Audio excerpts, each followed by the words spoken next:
Go ahead and face me with more allies and larger armies, so that my glory and victory may be even greater. For I was born to spread the religion of Allah, Suddeti, and attain His pleasure. Sultan Yildirim Bayezid. This was recorded as the first siege of Constantinople by Muslim Turks in Ottoman history, a fiery, quick-tempered commander who wholeheartedly embraced the ideal of uniting Anatolia under Turkish rule. He was the very commander Murad I consulted during battle, known for his unmatched bravery and courage. So swift was he in combat that he would strike before the enemy could react. The name Yildirim, meaning Thunderbolt, fit him perfectly. He was born in Bursa on the very day his grandfather Orhan Gazi passed away and his father, Murad I, ascended the throne. He was the eldest son of Sultan Murad and Gulçiçek Hatun.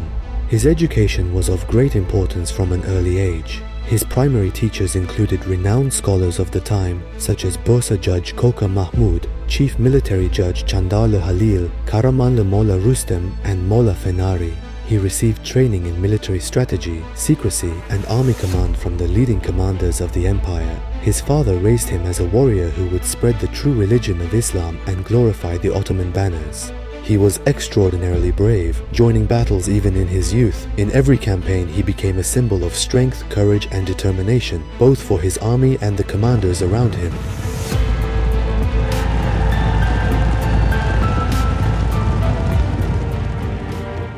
Upon the martyrdom of his father Murad I in Kosovo, Bayezid assumed the throne right there on the battlefield and immediately sent a messenger to summon his brother Yakup Çelebi.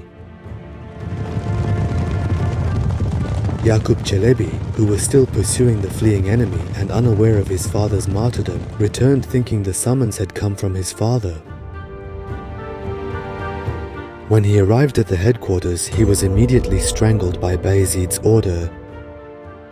His body was sent to Bursa along with his father's and buried with a ceremony befitting his honor. This marked the first act of fratricide in the history of the Ottoman dynasty.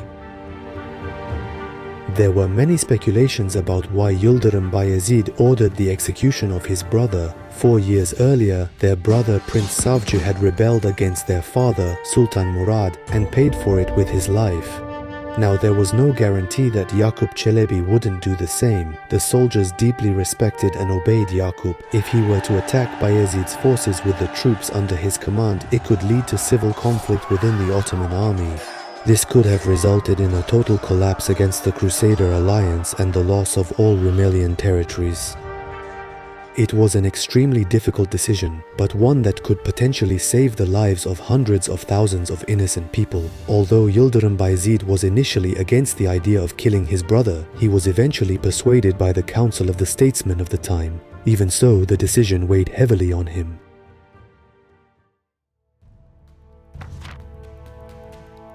Although he did not rebel, the killing of a prince stained the reputation of the Ottoman princes in the eyes of the Anatolian beyliks. It became a pretext for those under Ottoman rule to revolt and attempt to reclaim their former lands. The sons of Karaman in particular seized control of their provincial capital as soon as they heard of Murad I's death. Moreover, they exploited the issue of fratricide to provoke other beyliks against the Ottomans and rally them around their cause. Encouraged by Alauddin Bey, Yakup Bey II of Germian reclaimed the lands he had previously lost through inheritance. Kadı Burhaneddin seized Kırşehir, while the principalities of Saruhan, Aydın, Menteşe, and Hamid also turned against the Ottomans. Yildirim Bayezid, who had long advocated unity in Anatolia, was, of course, going to put an end to this. However, before turning to Anatolia, Yildirim Bayezid had to restore order in Rumelia. Stefan Lazarevich, the son of the executed Serbian king, was the heir to the throne. Bayezid placed him in power under the condition that he would remain loyal to the Ottomans, and a formal agreement was made. According to this pact, Bayezid would marry Stefan's sister, Olivera, and Stefan would provide auxiliary troops when needed. Having long suffered from Hungarian pressure, Stefan remained loyal to the Ottomans and even personally participated in the Sultan's military campaigns. Once stability was secured in Rumelia, it was finally Anatolia's turn. The principalities of Karaman, Germian, Aydın, Saruhan, Menteşe and Hamid formed an alliance against the Ottomans under the pretext of avenging the death of Prince Yakup Çelebi and launched attacks on Ottoman lands. Bayezid wanted to realize his long-held dream of establishing an Anatolian province under Ottoman control. He also had to deal with the rebellious Beys who had broken their oaths after his father's death. In 1389, he set out from Bursa with this purpose in mind. He was not alone. Alongside him marched the forces of Kandarolu Süleyman Bey, Serbian Prince Stefan, and Manuel Palaiologos, the son of the Byzantine emperor. While integrating the 12,000-strong Roman contingent into his army, he was also taking measures to deter Byzantine incursions along the frontier. As Yıldırım Bayezid launched his winter campaign in the harshest months of the season, his first priority was to crush the forces of Karamanoglu. Without giving them the opportunity to regroup or unite with the other Anatolian beys, he launched his initial assault on the western principalities. When Germianoglu Yakup Bey II saw the large armies of the Ottoman Sultan, he begged Bayezid for safety. However, Bayezid did not forgive Yakup Bey, had him arrested and imprisoned him in Ipsala Castle. He confiscated all Germian lands and annexed them to his country. Following the annexation of Germian lands, Yıldırım Bayezid marched to Saruhanogulari lands. The lands belonging to Saruhanogulari were conquered without a war. Saruhan Emir Hızır Shah was arrested and imprisoned in Bursa. After dealing with Saruhan, Yıldırım Bayezid advanced into the lands of Aydınogulları and captured them without resistance. İsa Bey, the ruler of Aydın, pleaded for mercy. Respecting his age and former status, Bayezid spared his life and, under the condition that he reside in the town of K, granted him the city of Tyre as a personal fief. After Aydınogulları, Yıldırım moved on to the lands of Menteşe Principality and added these lands to his territory in a short time. When Yıldırım annexed these principalities, he immediately started to organize the captured lands. He appointed his sons as governors and established the Principality of Anatolian Beys, making Kütahya its center. Kara Timurtaş Pasha was appointed to the Anatolian principalities.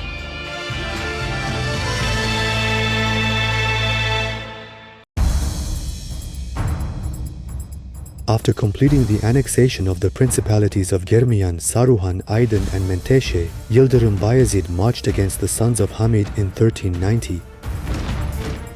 Karamanid ruler Alaaddin Bey, having lost all his allies within a short span of time, hastily sent troops to support Hamid. But it was already too late. Yıldırım Bayezid, entering Hamid territory with a large army, was advancing swiftly. Alaaddin Bey, seeing no strength in Hamid to resist, pulled back his forces. Hamid then sought Bayezid's protection. In response, Bayezid annexed the beylik and attached it to the province of Hamid Sancak, appointing his son İsa Çelebi as its governor. With the swift elimination and annexation of the principalities of Saruhan, Germian, Aydın, Menteşe and Hamid, it was now Karaman's turn. The Karamanids had long been provoking the Anatolian principalities against the Ottomans. Although most of their allies had been neutralized, an expedition was still necessary to make them pay for their previous encroachments. Without delay, Yıldırım Bayezid crossed into Karamanid territory as soon as his campaign against Hamid was over. When the Ottomans crossed into Karaman lands, the Karamanids were left with only two remaining allies in Anatolia, Kadi Burhaneddin and Süleyman Bey II of the Kandaroğulları. The latter had abandoned the Ottoman alliance after Bayezid annexed the western principalities and had joined the opposing front. Sensing the approaching threat, Karamanid ruler Alaaddin Bey appealed to both men for support. However, Bayezid, renowned for his swift and relentless marches, advanced with such speed that he reached the outskirts of Konya before either ally could react. Without giving the enemy time to regroup, he encircled the city and began the siege of the Karamanid capital.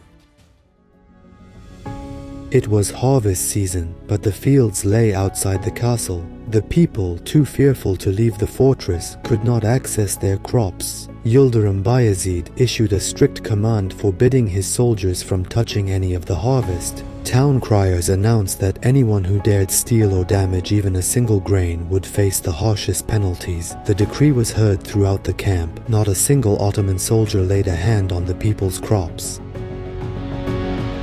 But after a while, the Ottoman soldiers found themselves in hardship due to a lack of food. Though the fields surrounding the castle were full of ripe crops, the troops were starving. By order of the Sultan, an offer was made to the townspeople within the castle.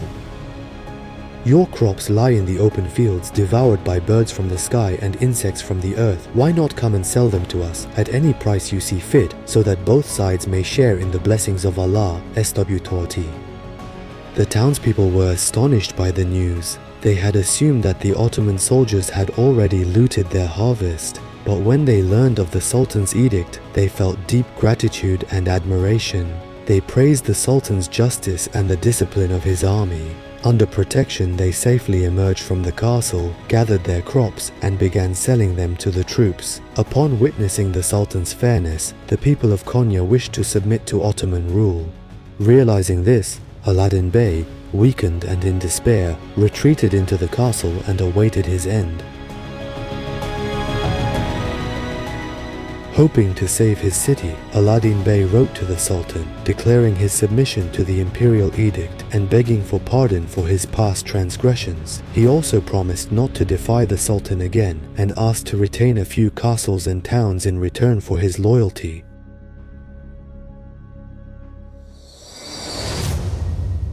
Meanwhile, news arrived that the armies of Kandarolu Suleiman Bey and Kadi Burhaneddin were marching toward Konya. Bayezid was furious upon hearing this. Of course, this betrayal would not go unanswered. Acting on the advice of his commanders and statesmen, Bayezid agreed to lift the siege and accept negotiations. Aladdin Bey's pleas and gestures of loyalty were accepted, and Bayezid declared his forgiveness. He withdrew from Larend and Tashilni, leaving them to the Ottomans. The Çarşamba River was designated as the border between the two realms.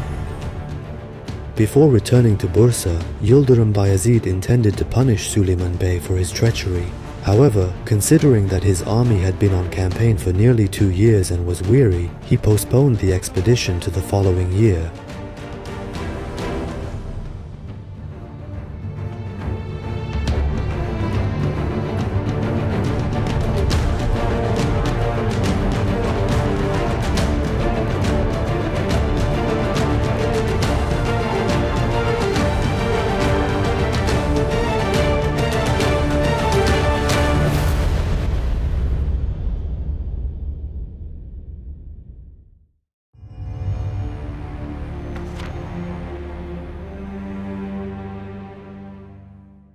While Yıldırım Bayezid was engaged with the Anatolian campaign, Eastern Roman Emperor Ioannis had sections of Constantinople's walls restored. The towers near the Gate of the Seven Towers had been fortified more heavily than ever before. To carry out these works, the emperor even demolished several churches in the city. Decorative elements were added to make it seem like the city was merely being beautified. But when this news reached Yıldırım Bayezid as he returned from his Anatolian campaign, he was furious. He immediately sent word to the emperor, ordering the immediate destruction of the fortifications. He warned that if his orders were ignored, his army would storm the city and the emperor's son Manuel, who was with him, would be blinded and forced into Ottoman service. Faced with Yıldırım's firm command, Emperor Ioannis was left with no choice. In desperation, he ordered the demolition of the restorations made to the city walls. Emperor Ioannis died not long after this event. Manuel, the designated heir to the throne, was in Bursa at the time. When the Romans informed him of his father's death, he quietly made his preparations and fled the city in secret. He fled to Constantinople and ascended the Eastern Roman throne alone. Furious at Manuel's escape, Yıldırım Bayezid sent an envoy to Constantinople with a stern ultimatum. He demanded that the Roman emperors recognize Ottoman supremacy, pay increased annual tribute, and establish a Turkish quarter within the city. He also insisted on the appointment of a Qadi to oversee matters concerning the Turks and the construction of a mosque. Everything beyond these walls is yours, he declared, but within them, it belongs to me.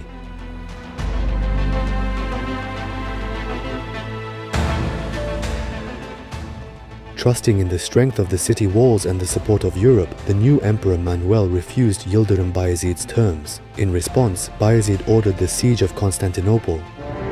Under the command of Grand Vizier Ali Pasha, the Ottoman army began the siege of the city, seizing all the territory up to the walls of Constantinople. This was recorded in history as the first siege of Constantinople carried out by Muslim Turks. During this 7-month-long siege, the city was tightly encircled from the land, and all contact with the outside world was severed. Meanwhile, Mircea, the voivode of Wallachia, crossed the Ottoman frontier and sent troops as far as Karanabad, raiding villages and towns along the way. When Yildirim Bayezid learned of Mircea's actions, he was forced to turn the siege of Constantinople into a blockade. While the raiders pursued Mircea's forces, Bayezid gathered his main army in Edirne and marched in person to face him. Mircea first tried to resist the Ottoman raiders, but when Bayezid arrived from behind, he was forced to engage in battle on the Arkush plain.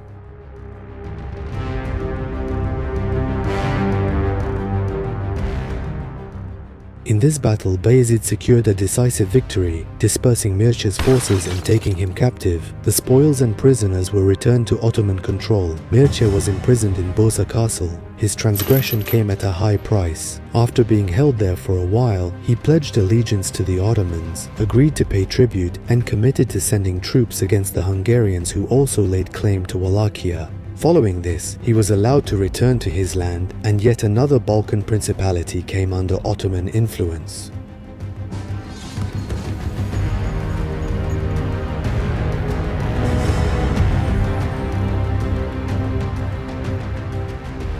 While the blockade of Constantinople continued, Yildirim Bayezid sent one raiding force toward Bosnia and another toward Hungary.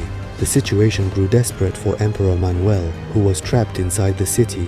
Left with no options, he accepted Bayezid's terms. According to the agreement, the annual tribute would be increased, a Turkish neighborhood would be established in Constantinople, a mosque would be built, and a Qadi would be appointed to oversee cases involving Turks. Lands outside the city, from Galata to Kayutayn, were to be handed over to the Ottomans, with an imperial garrison stationed there. Thus, the first Ottoman siege of Constantinople came to an end.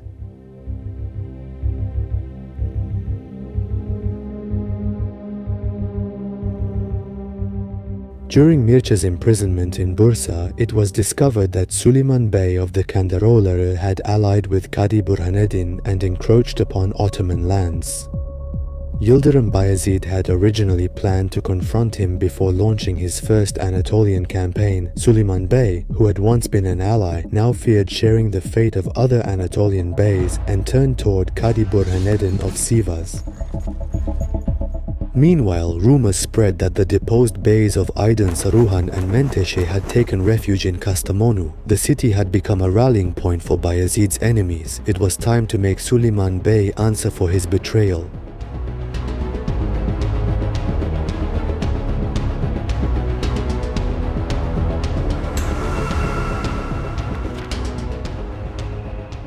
Despite the harsh winter of 1390, Bayezid set out from Bursa at the head of his army. Learning that the Ottoman armies were advancing, Süleyman Bey immediately sent word to Qadi Burhaneddin asking for reinforcements. Yildirim Bayezid reached Castamonu and began the siege before Qadi Burhaneddin could muster his forces. After a short siege, Castamonu was captured and Süleyman Bey of the Kandaroğulları was executed by Bayezid's command. Afterward, Bayezid turned his attention to the Sinop branch of the Kandaroğulları. At the same time, a naval fleet under the command of Emperor Manuel had set sail for Sinop. The city was ruled by Isfendiyar Bey, brother of the executed Süleyman Bey. Isfendiyar sent a letter to Bayezid requesting to join the Ottoman realm and expressing loyalty. Moved by this, Bayezid spared him. Thus, Sinop came under Ottoman protection. While Bayezid was still in Castamonu, a delegation arrived from Hungarian King Sigismund. He questioned Bayezid's right to interfere in Bulgarian affairs. Bayezid responded not with words but by drawing his sword.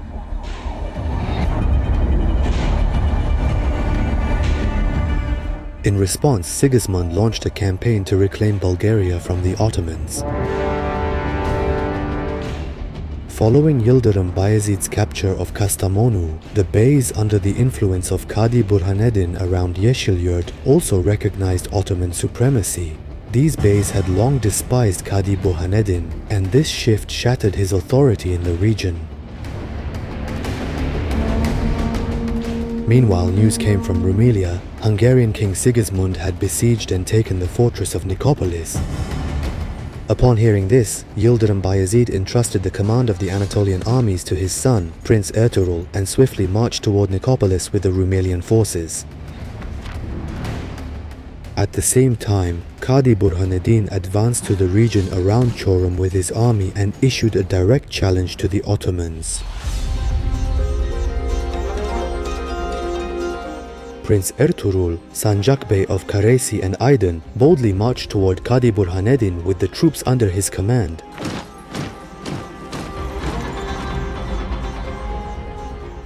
A fierce battle between Kadi Burhaneddin and the Ottoman forces raged for 3 days, ultimately ending in Burhaneddin's victory. It was during this same battle that Yildirim Bayezid's eldest son, Prince Ertuğrul, was killed by Mongol forces.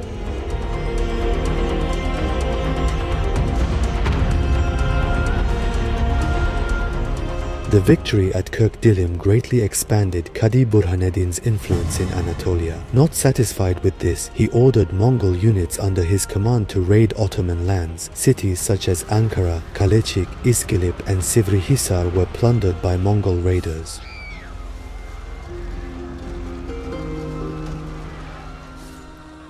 Meanwhile, Sigismund, upon learning that Yildirim Bayezid was approaching with a massive army, hastily retreated from Nicopolis. Bayezid sent cavalry after him, and Sigismund narrowly escaped capture by the Turkish forces. Realizing he could not face the Ottomans alone, King Sigismund began preparations to return, this time with greater armies and stronger alliances.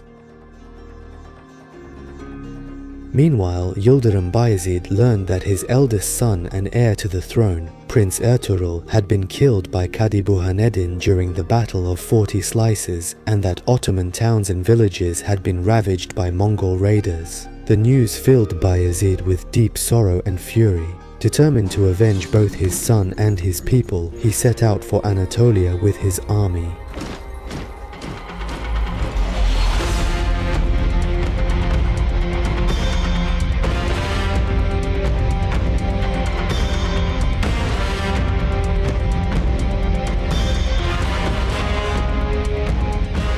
When Kadi Burhaneddin heard that Yildirim was advancing with his entire army, burning with the fire of revenge, he panicked. Moreover, other beys in the region had joined the Ottomans, and there was also growing tension between Burhaneddin and the Karamanids. Because of all this, Burhaneddin did not dare confront Yildirim in open battle and retreated, first to Tokat, then to Sivas. Yildirim Bayezid swiftly seized the cities of Amasya and Tokat, placing his son, Prince Mehmed Çelebi, in charge with an army of 30,000 men. Meanwhile, the armies of the Karamanids and Kadi Burhaneddin clashed. The war proved disastrous for both sides, weakening them further. Seeing this, Bayezid concluded that there was no urgent threat in Anatolia and decided to turn to Rumelia to address the situation there.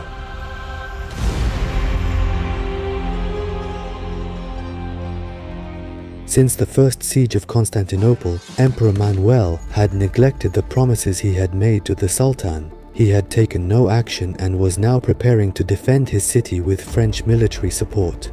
Seeing this, Yildirim Bayezid ordered a second siege of Constantinople. The Grand Vizier Ali Pasha, who commanded the siege, was accompanied by Jonis, son of Andronikos. Emperor Manuel resisted the Ottoman assault. As the siege dragged on through the summer months of the 3rd century of the Hijri calendar, Yildirim Bayezid marched on the Greek cities allied with the Romans. Thessaloniki was the first to fall. He then swiftly captured the cities of Trikala, Domokos, Patras and Farsala. He crossed the famous Thermopylae Pass with his army and conquered all the regions of Phocis, Locris and Doris. Then Sultan Bayezid appointed Evrenos Bey to lead the conquest of the Peloponnese and set out himself toward Constantinople. Evrenos Bey raided the Peloponnese, leaving destruction in his wake. As Eastern Rome gradually lost its allies, the siege was intensified in the spring of the 14th century with the direct participation of the Sultan. The city was about to surrender when it was learned that a large Crusader army was advancing against the Ottomans in the Balkans. The Holy Roman Empire, the Kingdom of France, the Kingdom of England, the Kingdom of Hungary, the Kingdom of Poland, the Republic of Venice, the Republic of Genoa, Castile, Aragon, Bohemia, Savoy, Burgundy, the Kingdom of Croatia, Wallachia, the Hospitallers, the Kingdom of Navarre, the Teutonic Order and Bulgaria, all had joined together in a great Crusader alliance and declared war against the Ottoman Empire.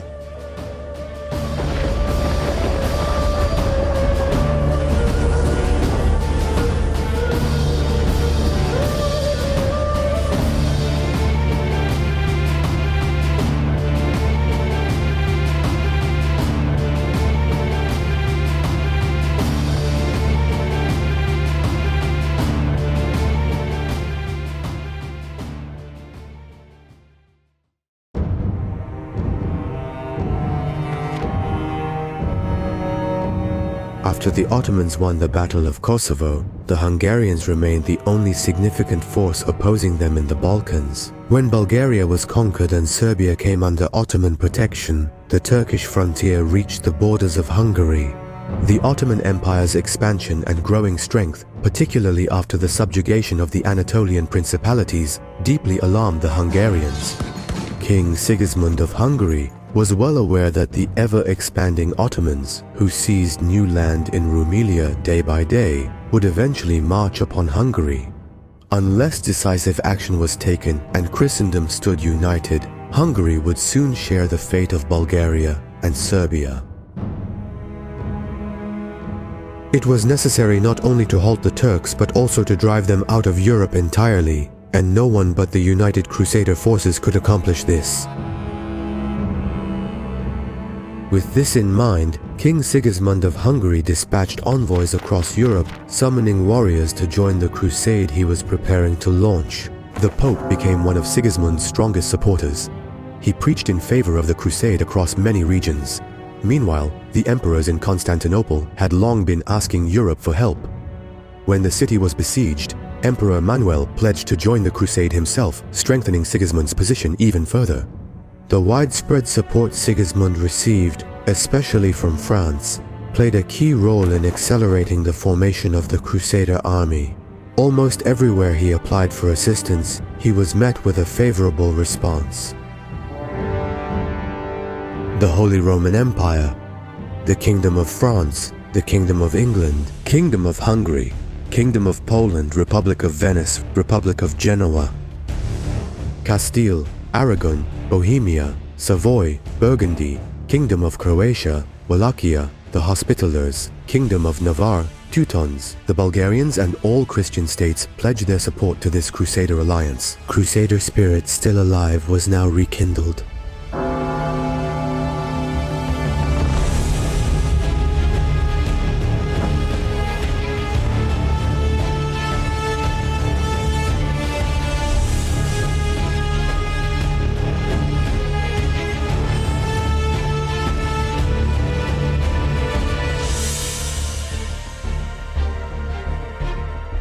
Crusaders from all across Europe began arriving in Hungary, rallying under King Sigismund, who had set this holy war into motion.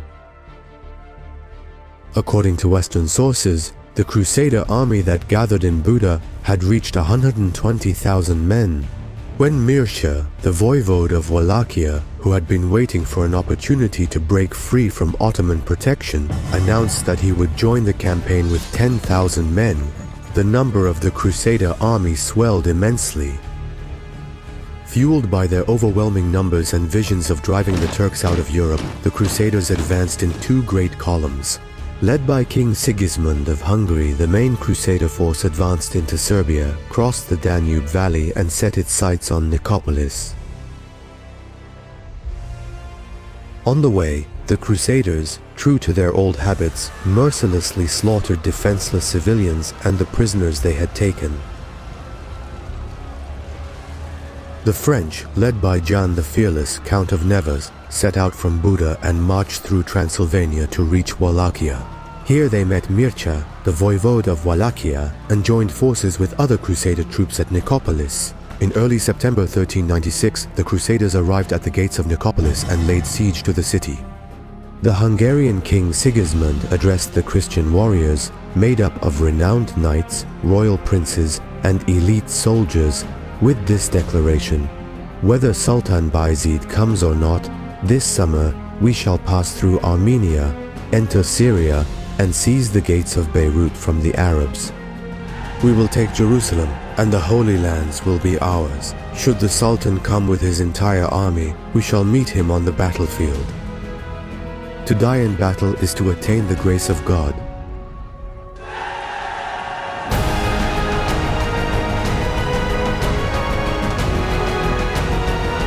Sigismund, who dared to promise the Crusaders the conquest of the Holy Land, believed that Bayezid was preoccupied in Anatolia and unaware that he was gathering Muslim troops from all over the region.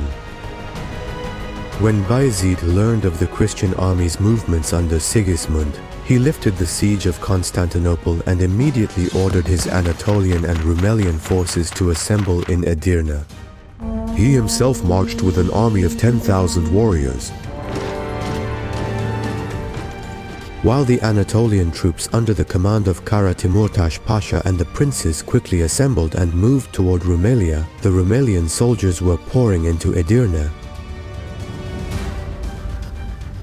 The great scholar and historian Shamseddin Muhammad al-Jazari, who was held in great esteem by Bayezid, was also part of this army. In his chronicle on the Battle of Nicopolis, al-Jazari wrote that Bayezid's army, gathered in great haste, was modest in size compared to the massive Crusader host. When the army finally reached Edirne and met Bayezid, he immediately gave the order to advance. When Nicopolis was surrounded by the Crusaders, Doğan Bey was commanding the castle. He was a commander seasoned in frontier warfare. Of all things, what weighed most on Bayezid's mind was Doğan Bey, what he was facing, what he might do. Still, he trusted him deeply.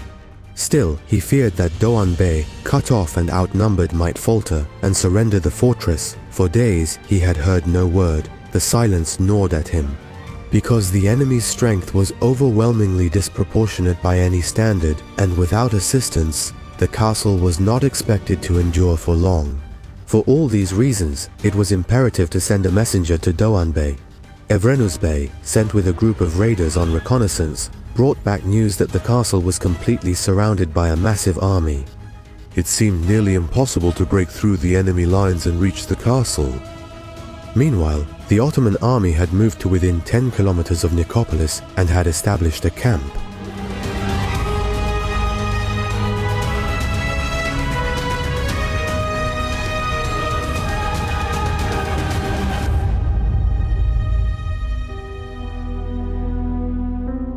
Bayezid the Thunderbolt thought long and hard. One by one he considered who might be capable of carrying out the task. But he could not bear the wait for news, and so he chose to take on this perilous task himself. He mounted his horse in secret and rode out, taking advantage of the dark.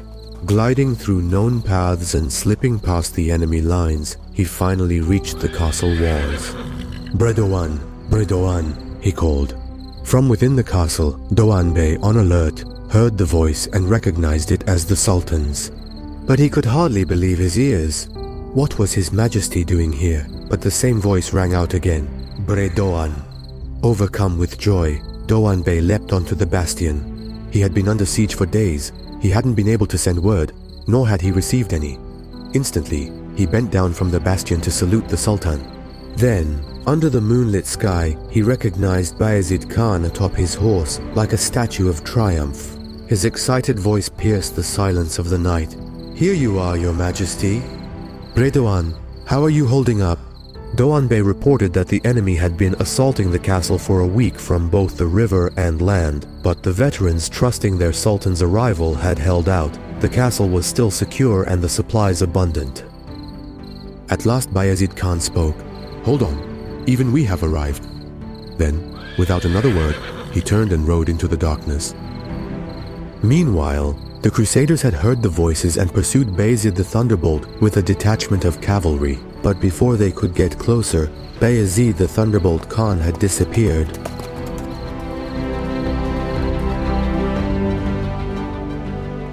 The next day, the Ottoman army confronted the Crusader army with all its might. Sigismund was astonished to see the Ottoman Sultan appear before the Crusaders, leading his army, when he was believed to be still in Anatolia. The Hungarian king was well aware of the Turks' military prowess.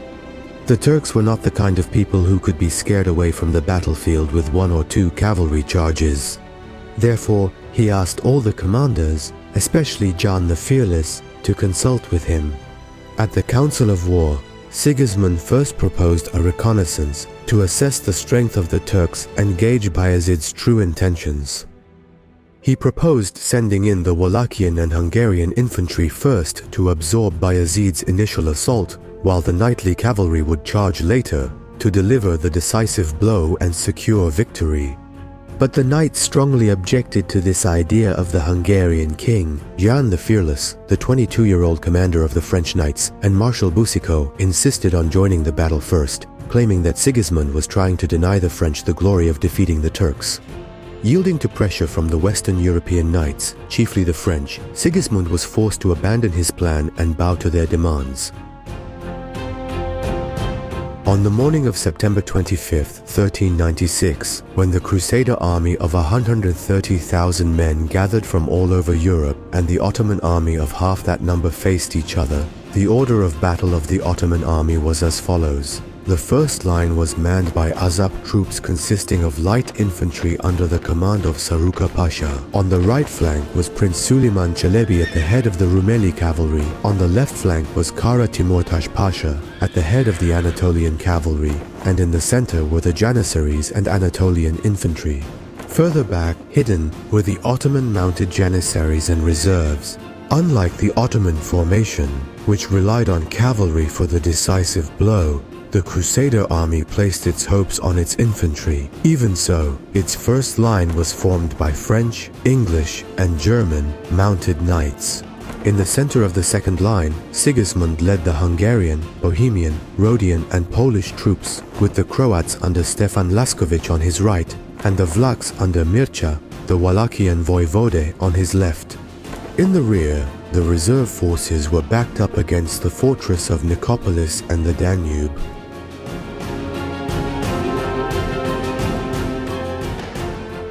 This great square battle in front of Nicopolis started with the attack of the French, German, and English knights on horseback.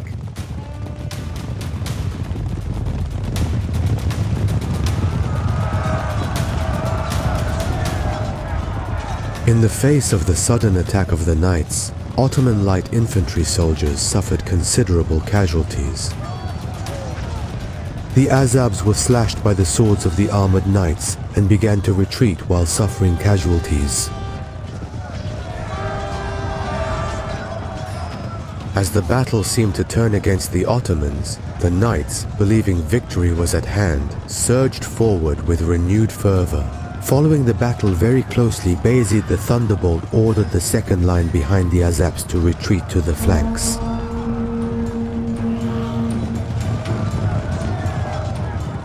As the Ottoman army took up a crescent formation, the knights, believing victory was in their grasp, disobeyed Sigismund's orders and recklessly charged ahead.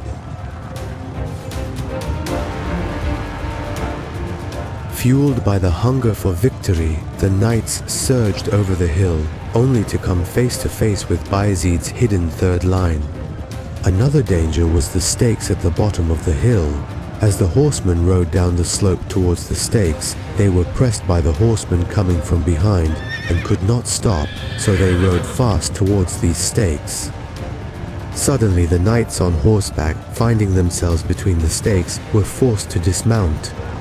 Thus, a terrific rain of arrows began to fall on the knights on foot. These arrows caused great casualties among the knights. Bayezid then ordered the third and second lines to deliver the finishing blow.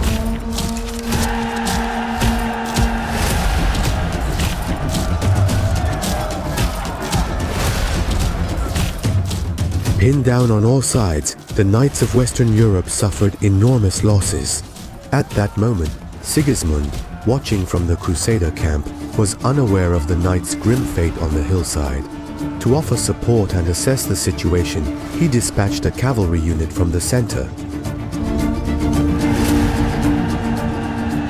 However, horsemen from the Ottoman right and left flanks attacked this unit and neutralized it in a short time.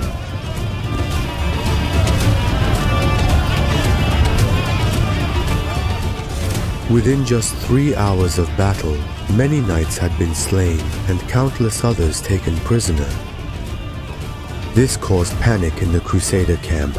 Not a single one of the knights, whom they thought had won victory, had returned. Having thus completed the first battle, Bayezid brought out his entire army.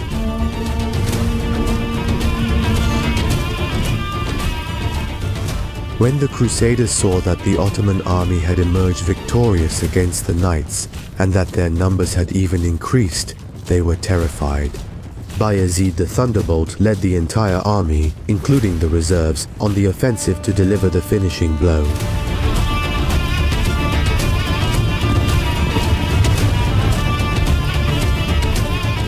Sigismund, who was trying to put up a last stand against the Ottoman army, had brought all his troops, including the reserves, into the battle.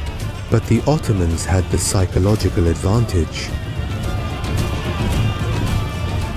Mircea, the head of the Crusader left wing, realized that the situation was a rout.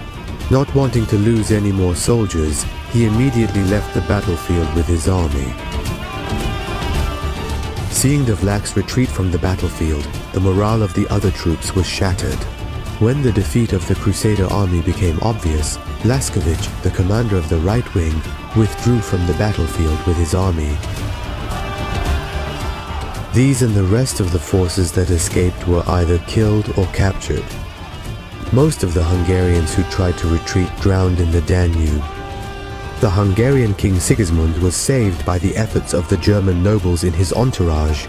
He boarded a Venetian ship with the chief of the Knights of Rhodes and immediately left the land. Sigismund, who had boasted, "If the sky were to collapse, we would hold it with our spears," and ranted a lot against the Turks, looking at the enormous number of his army as he was coming to Nicopolis with his crowded Crusader army, immediately asked for the sails to be inflated after he boarded the Venetian galley and sailed away from there. Admiral Jean de Vienne, Guy de la Trémol, Philippe de la Barre and many other French, Flemish and Bavarian noblemen were killed in the Battle of Nicopolis, which resulted in a decisive Ottoman victory. Many others were captured by the Ottomans, including the Count of Neva, known as Jan the Fearless, and Marshal Boucicaut. The great Crusader army, which the entire Christian world had prepared by mobilizing all their means to expel the Ottomans from the European continent, could not even resist Bayezid the Thunderbolt Khan.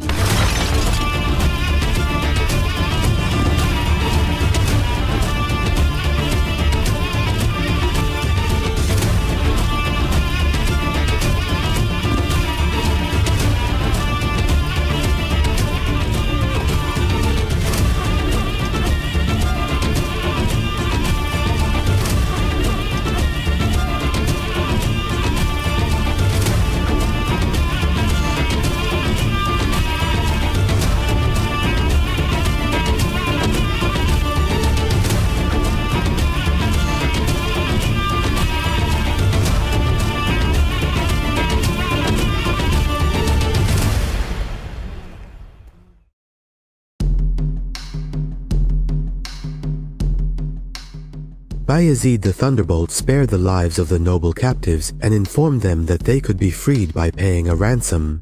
Among the captives was John the Fearless, the grandson of the King of France and the French commander who first attacked the Ottoman army at Nicopolis.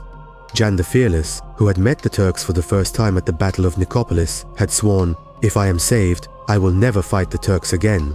When his ransom was to be paid and he was to be released, Yildirim, while granting the French nobleman his freedom, said to him, "Jan, you once swore not to raise arms against me. Today I return that oath to you. If, upon your return home, you still wish to fight, then go ahead, call upon every king and prince in Europe and form your alliance anew. The more allies you rally and the larger your army grows, the greater my victory shall be. Know that I shall ever stand before you on the battlefield, for I was born to spread the faith of Allah and earn His divine favor."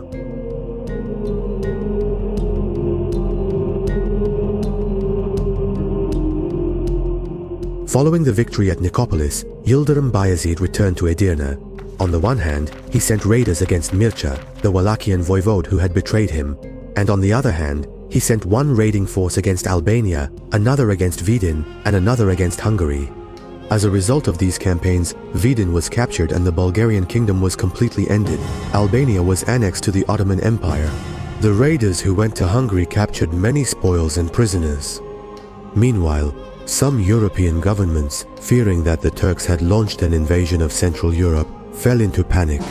Evrenus Bey, who had entered Wallachia, was defeated by Mircea on the plain of Rovine. Upon this news, Yildirim Bayezid immediately moved with his army against Wallachia. When Mircea heard that Yildirim was coming with his army, he became frightened and offered his obedience to the Sultan. Bayezid then left him in place on the condition that Wallachia would become an Ottoman protectorate and pay taxes. Because news of betrayal had come from Anatolia. When Karamanolu Alaaddin Ali Bey learned that the Crusaders were attacking the Ottomans with a large army, he predicted that the Ottomans would surely be defeated by the Crusaders and took action. During Bayezid's struggle against his enemies in Nicopolis, Alaaddin Bey had advanced to Ankara and captured Sarı Timurtaş Pasha. But when the Battle of Nicopolis resulted in Bayezid the Thunderbolt's decisive victory, Alaaddin Ali Bey became frightened. He immediately released Sarı Timurtaş Pasha. He apologized to him with valuable gifts and asked the Sultan to intercede on his behalf and convey that he was begging for pardon and forgiveness for his outrageous behavior. He also wrote a letter of servitude and devotion and gave it to him. Bayezid the Thunderbolt had not even heard the story. Burning with fury, he turned to the envoy of Karamanoglu and declared, "From this day forth, this flaming sword shall be the judge. It will sever truth from falsehood and justice from corruption."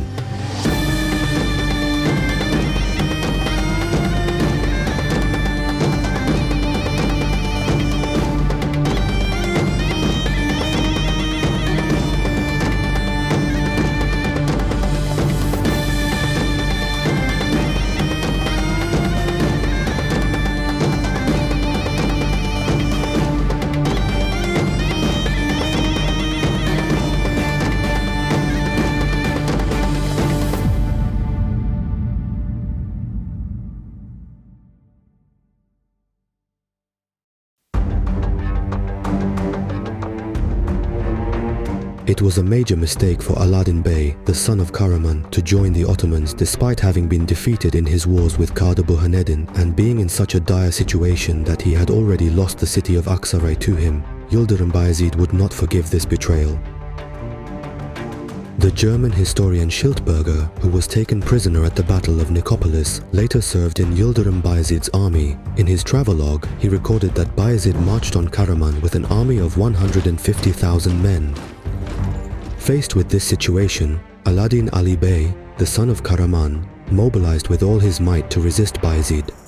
He gathered many Turkmen tribes and clans, especially the Varsak, Turgutlu, and Bayburtlu tribes, along with the Karatatars and the Samagar clans, to serve under his command. According to Ottoman historians, he confronted Bayezid with an army of 70,000 men. The two forces met on the Akçay plain. As a result of the intense battles that took place there, the Karamanid army was defeated and scattered. Alaaddin Ali Bey fled to Konya. However, the people of Konya were very fond of Yildirim Bayezid and refused to support Alaaddin. Soon after, Konya itself was captured. Alaaddin Ali Bey was seized by Bayezid and executed. His sons were imprisoned in the fortress of Bursa. Thus, the lands of the Karamanid principality were fully annexed into the Ottoman Empire.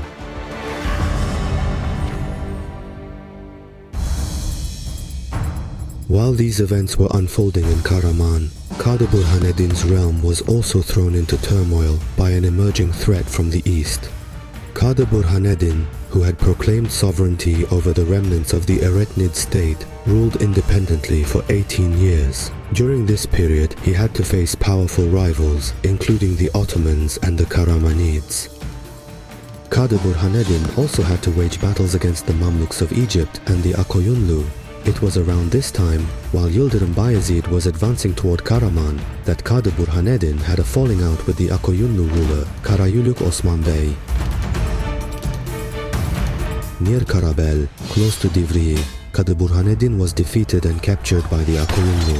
He was executed after being taken prisoner.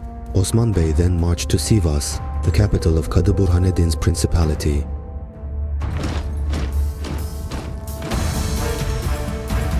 Kadı Burhanedin's emirs requested Yıldırım Bayezid's support against the Akoyunlu invasion. Upon receiving the news, Yıldırım Bayezid immediately advanced to the region with his army.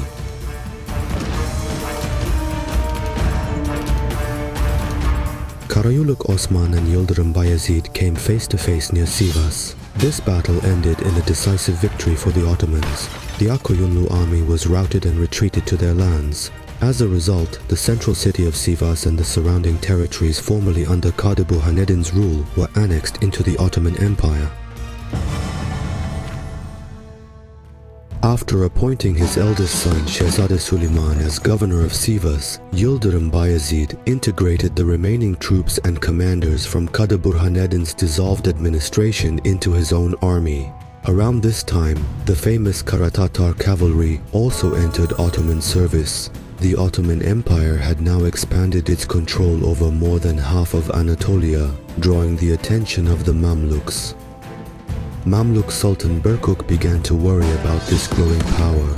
It is said that he told the renowned scholar Ibn Khaldun, who was in Cairo at the time, that he was not afraid of Timur, but of Bayezid. Berkuk's fears were well-founded. Yıldırım Bayezid soon began to intervene in the internal affairs of the Mamluk vassal emirate of Dulkadir and advanced his army as far as Elbistan.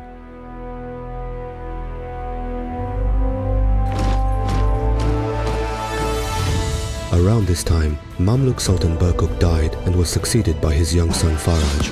This change led to unrest and weakness within the Mamluk realm. Taking advantage of this vulnerability, Yıldırım Bayezid launched attacks on the Mamluk-held cities of Darende and Malatya. These cities soon fell under Ottoman control. This marked the beginning of a rift between the Mamluks and the Ottoman Empire. Thus, the possibility of these two powerful states forming an alliance against the threat of Timur was eliminated. The rapid expansion of Yıldırım Bayezid's conquests in both Anatolia and Rumelia caused alarm in Rome and throughout Europe.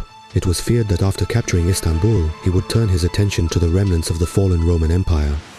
Concerned about this situation, Pope Boniface IX ordered sermons to be preached throughout Christendom in March 1399 to call for the defense of Constantinople.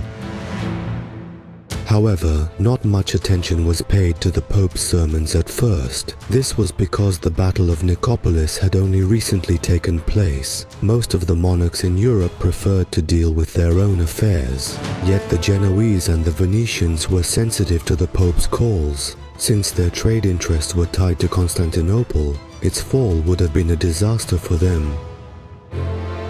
Around the same time, support came from the staunchly Catholic French. Marshal Boucicaut, a Frenchman who took the Pope's sermon seriously, mobilized a large fleet in June 1399. Marshal Boucicaut, who had been taken prisoner by the Ottomans at the Battle of Nicopolis and later released for ransom, was now commanding this expedition. When his fleet reached the Dardanelles, he encountered an Ottoman fleet of 17 ships. In the naval battle at the Dardanelles, the Ottoman fleet was defeated. Afterwards, Marshal Boucicaut arrived in Constantinople with his fleet, much to the delight of Emperor Manuel. While all this was happening, Yıldırım Bayezid was occupied with internal matters in the east. A major threat from Timur had reached the very gates of the Ottoman Empire. Taking advantage of Bayezid's absence, Emperor Manuel and Marshal Boucicaut decided to strike the Ottomans from afar. They crossed from Istanbul to the Anatolian shore, burned and devastated the city of Izmit, and killed many Ottoman soldiers. They also seized several castles in the region, most notably the fortress of Şail. When the news reached Yıldırım Bayezid, the Sultan immediately marched toward Istanbul with his army. This time, he was firmly determined to capture the city.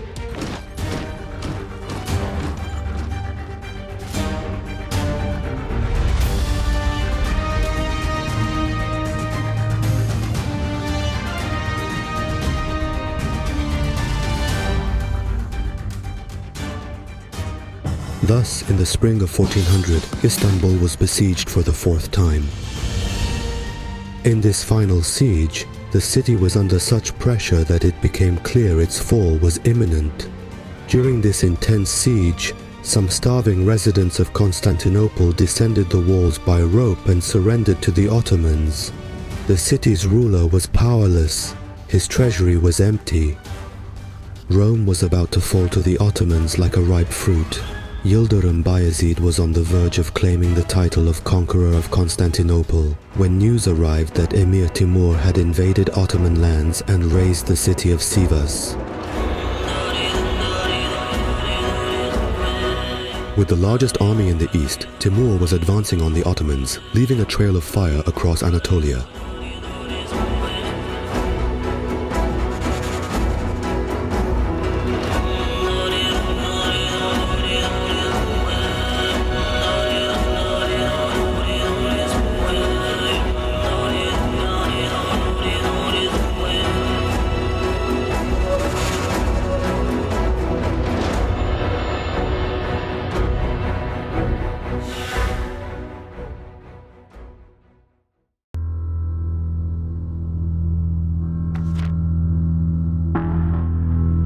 Timur was one of history's rare jihadists who started from almost nothing and conquered vast territories to form a great empire with his personal intelligence and effort.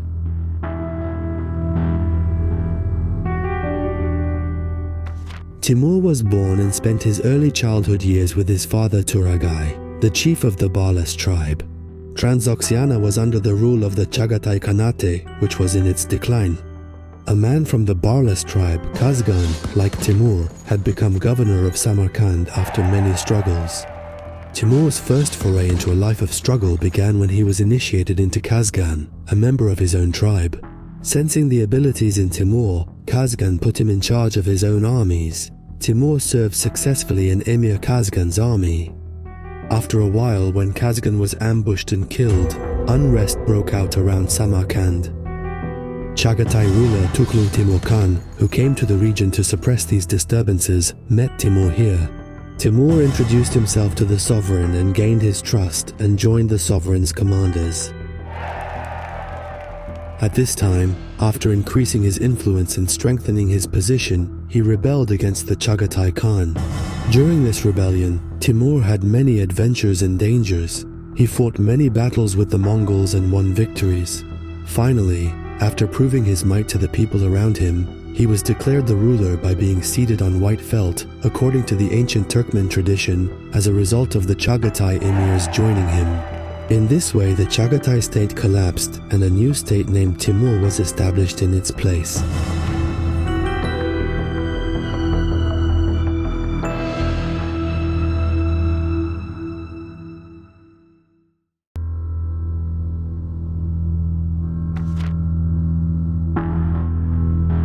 Timur was one of history's rare conquerors who rose from nothing, using his exceptional intelligence and determination to subdue vast lands and become a legendary ruler. He was born during the rule of the Chagatai Khanate and spent his early years beside his father Turagay, chief of the Barlas tribe. At that time, Transoxiana was under Chagatai control, though the Khanate was in decline. A fellow Barlas tribesman, Kazgan, became governor of Samarkand after years of struggle, just like Timur would later. Timur's first steps into military life began when he pledged loyalty to Kazgan from his own tribe. Recognizing Timur's talent, Kazgan gave him command of his troops. Timur served with distinction in his army. Kazgan was later ambushed and killed, leading to unrest in Samarkand.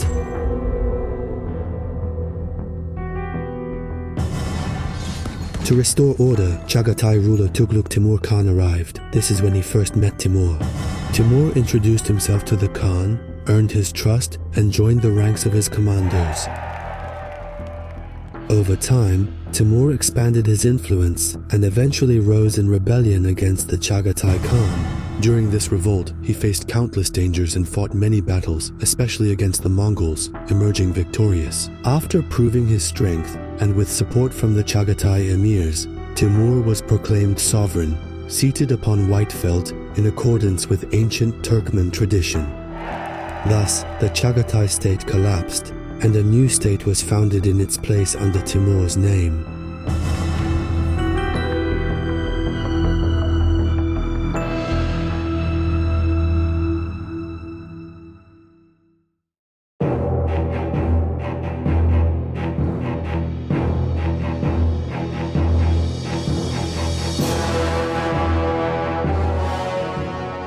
An exceptionally intelligent and organized man, Timur became a great empire in 15 years.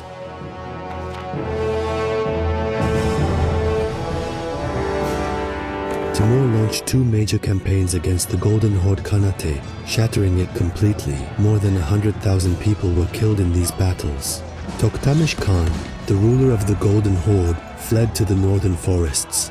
The people were left devastated and scattered. The capital city of the Golden Horde, Sarai, was utterly destroyed. Thus, even without intending to, Timur paved the way for the rise of a powerful Russian state. Much later, the Russians investigated their history to determine their greatest national day, and declared the day Timur defeated Toktamish and entered Moscow as their greatest in national memory. Following this devastating defeat, the Golden Horde continued to weaken, while the Russians steadily grew stronger.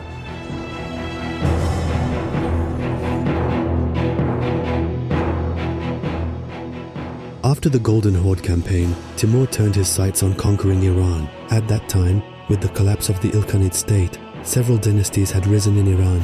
The strongest among them was the Muzaffarid dynasty. When Timur sent an envoy demanding their submission, the envoy was imprisoned, giving Timur, who was already seeking an excuse for war, the opportunity he needed. With his entire army, he marched into Iran.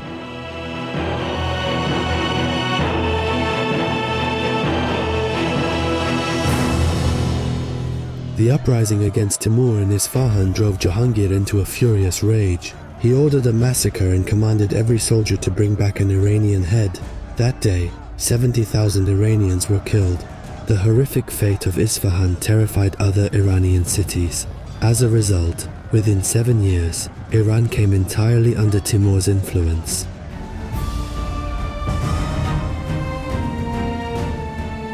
After Iran, Timur set his sights on conquering the lands of Iraq. At that time, Sultan Ahmad of the Turkish Jalayirid dynasty ruled over Baghdad. Frightened by Timur's campaign in Iran, he formed an alliance with the Mamluks and the Kara Koyunlu against him. At the same time, he sent envoys and gifts to Timur, hoping to buy time and take precautionary steps. However, Timur, aware of Sultan Ahmad's schemes, swiftly advanced toward Baghdad. Upon hearing of Timur's approach, Sultan Ahmad immediately abandoned the capital and took refuge with the Mamluks. Timur soon captured the Jalayirid lands and appointed a governor to rule the region. Meanwhile, the threat of Timur began to seriously alarm all the Islamic states in the West. As a result, these countries began forming alliances against Timur. Seeing that the entire Western Front was uniting against him, Timur withdrew from Baghdad and returned to Samarkand. After Timur's retreat from the region, Mamluk ruler Berkuk marched his army toward Baghdad.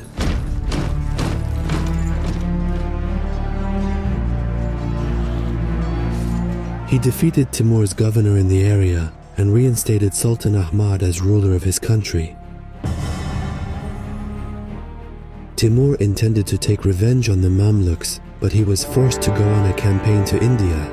His departure to India was seen by the Islamic states in the West as a sign that Timur's threat had faded, so the alliances against him weakened. This was exactly what Timur wanted to happen in the West. Timur launched a campaign in India and defeated the Indian armies in fierce battles, killing more than 100,000 people. As a result of this campaign, Timur conquered North India and returned to Samarkand with enormous spoils.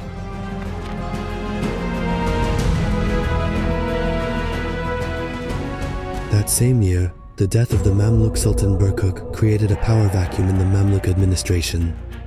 Taking advantage of this weakness, Bayezid captured the Mamluk-held city of Malatya and brought the Dulkadirid Principality, a Mamluk vassal, under his protection.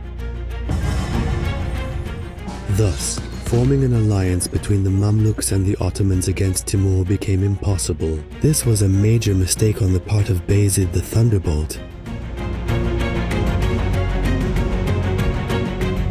Timur, who regularly gathered intelligence through his network of spies, closely monitored the instability in the Mamluk state and the rift between the Mamluks and the Ottomans after Berkuk's death. He eventually decided that the time had come to crush both of his enemies separately, and in 1399 he departed from Samarkand.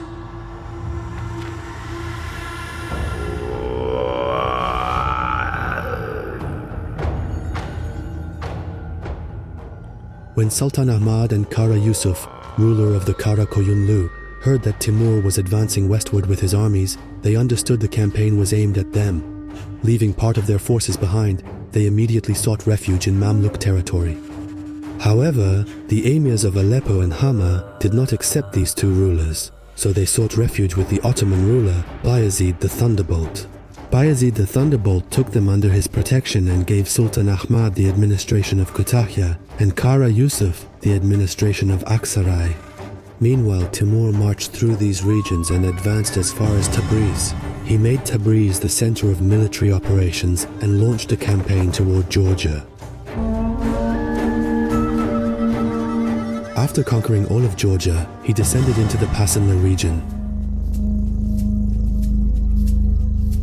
When Timur arrived, the rulers of the former Anatolian principalities, Mentesh, Saruhan, Germian, and Aydin, whose lands had been annexed by Bayezid, came and declared their loyalty and respect.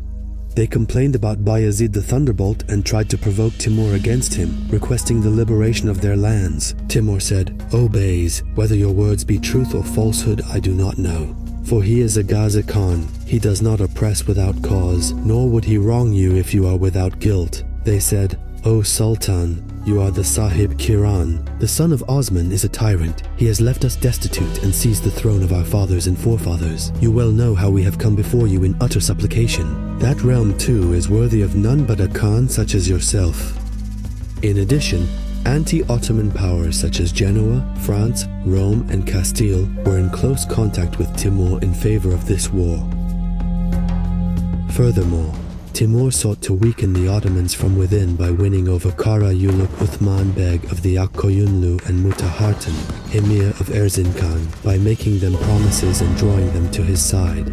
Timur, already on campaign and aiming to advance further west, addressed Bayezid in a commanding tone and demanded that Sultan Ahmad of the Jalayirids and Kara Yusuf of the Karakoyunlu be sent to him or executed, or at the very least, expelled from the land.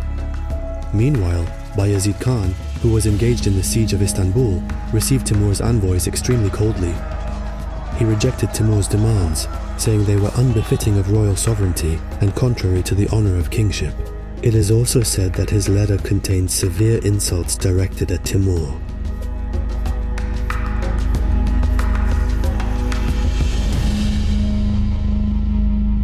In response, Timur set out from Pasinlir with a large army in July 1400.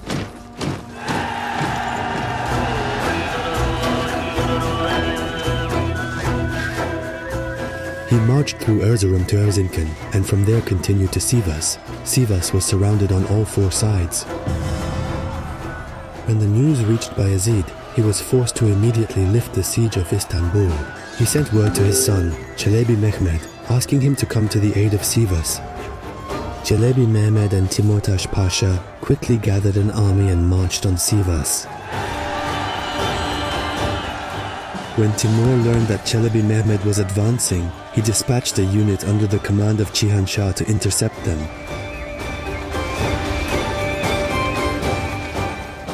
In the ensuing battle, Cihan Shah routed the forces of Çelebi Mehmed. The city of Sivas resisted Timur's fierce assault, which involved catapults, massive stones, and mining tactics. However, the defeat of the Ottoman vanguard led to despair within the city. Timur had promised the people of the city that if they surrendered, no blood would be shed and amnesty would be granted. Thus, the people of Sivas surrendered. Upon entering the city, Timur kept his promise not to shed blood, yet had 4,000 people buried alive.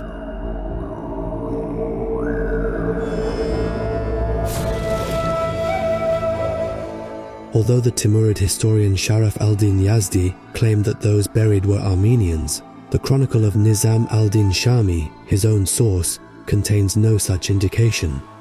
The mighty Seljuk fortress of Sivas, once a symbol of grandeur, was razed to the ground and the city never regained its former glory. Timur released Mustafa Bey, the commander of the fortress, instructing him to recount all he had witnessed to his sovereign, Bayezid. Yet he did not continue deeper into Anatolia to pursue Bayezid, his true target. At the time, Timur had not gathered sufficient intelligence on Bayezid's situation and military strength through his spies. Instead, Timur sought to intimidate Bayezid's realm with plunder and terror, aiming to crush the will of the Anatolian population through fear. The brave resistance of Sivas gave Timur pause. The Jahangir, who had grown accustomed to seizing every city with ease, now feared that if the rest of Anatolia resisted as fiercely as Sivas had, his forces might wear out and lose strength. Therefore, he felt the need to return to Anatolia later with much larger armies. In the meantime, he sent a letter to the Sultan of Mamluk Egypt demanding that the governor of Avnik, Atlamish, be handed over. The Mamluk Sultanate responded by arresting Timur's envoy. Thus, Timur gained a justification to launch his Syrian campaign. The devastating fate of Sivas deeply grieved Bayezid. However, as he was not fully prepared, he could not retaliate immediately. While Bayezid was gathering troops from both Rumelia and Anatolia, the Dulkadir Turkmens attacked Timur's camp and captured many of his war horses.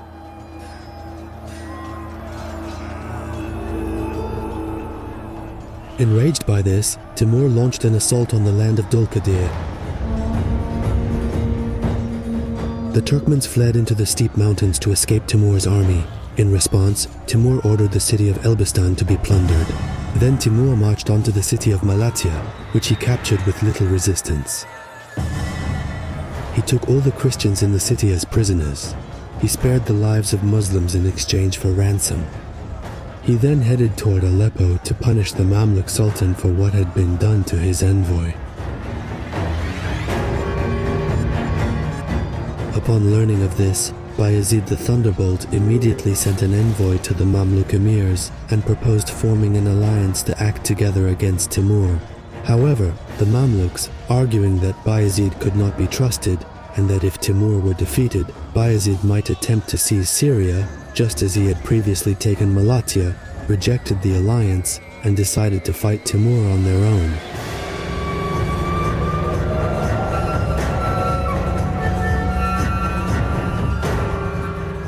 Finally, the armies of Timur and the Mamluks came face to face before the city of Aleppo. A fierce and terrible battle ensued.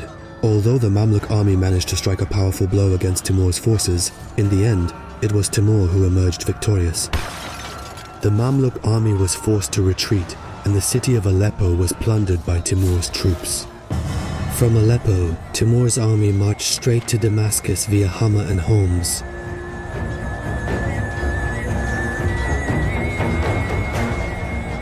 The final battle with the Mamluks took place in front of the walls of Damascus and ended with the surrender of the city along with its fortress. Severe destruction was wrought upon these two important Syrian cities. Many were killed, and looting followed one after another. Bayezid the Thunderbolt anticipated that Timur, after defeating the Mamluks, would proceed to Egypt and then return to Anatolia to strike him. For this reason, he marched with his army to Kayseri. But to reach Egypt, Timur would have had to cross the Sinai Desert, a risk he chose not to take. Instead, he decided to turn his attention to Baghdad. When Bayezid learned that Timur was advancing on Baghdad, he saw the threat shift away from his region and seized the opportunity to punish Mutahartin for his betrayal by marching on Erzincan.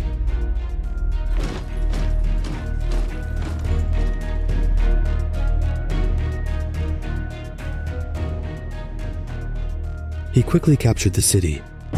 Meanwhile, he appointed Kara Yusuf, the former ruler of the Karakoyunlu, as the governor of the entire eastern region, and tasked him with reclaiming his old homeland of Azerbaijan.